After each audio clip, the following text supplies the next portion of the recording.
Good morning.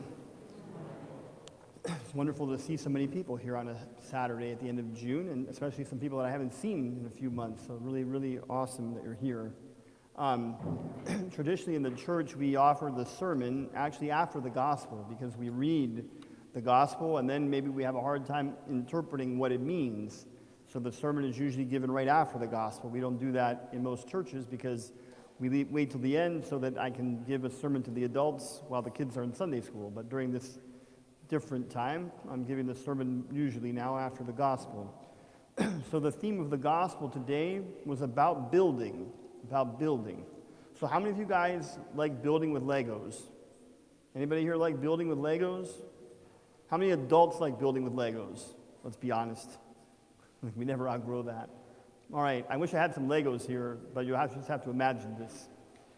What happens if you have a stack of Legos, you want to build a house with Legos, and you don't have a base to build on? You don't have that flat piece. And you just start building on your couch. You just start building with the Legos on the couch. What's going to happen to your building? What's going to happen to the building? It's probably going to fall down. It may be uneven because the couch is probably not even. When you build on the base, you know you've got exactly 4 layers or 5 layers. If you start building on something that's soft, you're not going to know how many layers you have on it, and it's going to wobble, it's going to teeter. All right? So that's one mistake that builders make. They don't have a good foundation. Now, another mistake that builders make, imagine you have a foundation and you want to build a house on it, and you build one column of bricks, and then you put another column of bricks, and you put another column of bricks, another column of bricks. What's wrong with that picture? There's no interconnection with them. So even though the thing is very tall, each column is actually pretty weak. But when you build and you lay the bricks one so they're interlaced like this, then and on a foundation, then it becomes very, very strong. So Jesus compares the faith to a builder building. And he says if you build on a good foundation, then your faith is going to withstand the storm and the wind and the flood, just like if you have a huge building.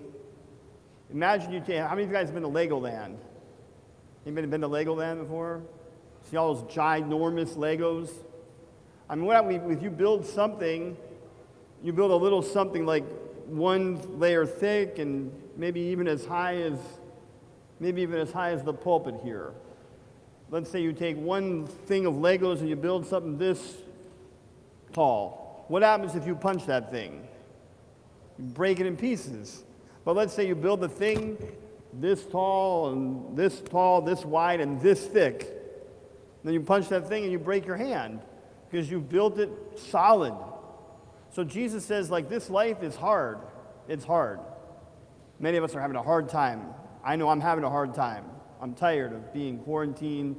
I'm tired of not being able to go out to dinner.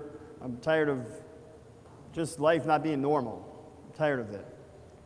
But Christ tells us life's going to be like that. You're going to have years that are like this year.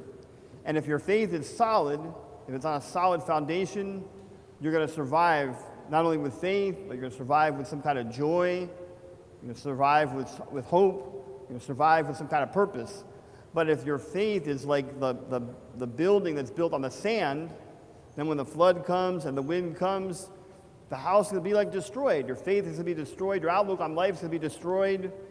So it's really important, crucial for us during this time of differentness that we keep coming and building on our foundation of faith. That's why it's awesome that you came to church today, because this is like putting another brick in the big building of your faith, in the big building of your heart and your soul. That's why it's super important that we keep coming to church and worshiping and receiving Christ and praying at home and reading the Bible and continue to be nice people to each other, loving our neighbors, being generous, being charitable. All these things, because that makes our foundation of faith very, very strong. So when the wind comes and the pandemic comes and the insanity comes, we are standing firm and we're grounded on something, as opposed to being that even tall, impressive building where none of the bricks are interconnected. Now, one other comment for the sermon, and it's about being interconnected. Many people live their life in separate boxes.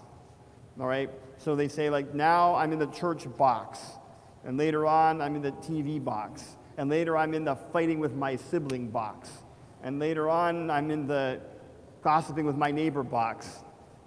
Well, Christ tells us that life isn't a bunch of unrelated boxes. Like now I'm praying, and later on I'm hating and fighting. Christ says to build the building, you have everything interconnected.